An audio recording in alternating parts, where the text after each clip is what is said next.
CM வாழ்த்தி sir இப்போ CM பார்த்தீங்க, அவரும் இண்டஸ்ட்ரியில இருந்து வந்தவர், ஏதாச்சும் கோரிக்கை வச்சிங்களா?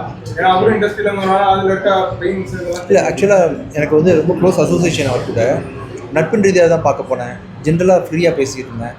பொலிட்டிக்கலாக எதுவுமே டிஸ்கஸ் பண்ணல. ரொம்ப சாஃப்டா போயிட்டு ஒரு சூழல் ஒன்று இருக்குது. அது கொஞ்சம் பரவாயில்ல. ஆனால் வயலன்ஸான விஷயங்கள் நிறைய இருக்குது. ஒரு லோகேஷ் கனகராஜ் படமாகட்டும், இல்லை மாத்தி சௌரியமாகட்டும், தெரிய தெரிய நம்மலாம் இருக்குது. ஸோ இதெல்லாம் வந்து ஃபியூச்சரில் பசங்களுக்கு உண்டான ஒரு எந்த அளவுக்கு பாதிப்பு ஏற்படுத்தினாங்க. இது வந்து தேவைதானா? அந்த மாதிரி ஒரு வயலன்ஸ் தேவைதானா அப்படிங்களா?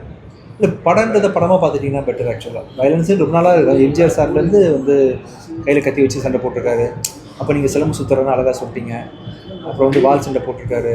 நிறைய நடந்திருக்கு இல்லையா? மன்னராட்சி கால பழைய படங்கள்லேருந்து நிறைய போயிட்டு தான் இருக்கிறதுனால நீங்கள் வந்து வயலன்ஸ் இப்போ இருக்குன்னு நினைக்க வேணாம். அதை இருக்கிறத வந்து படம் போட்டு காட்டுறாங்க.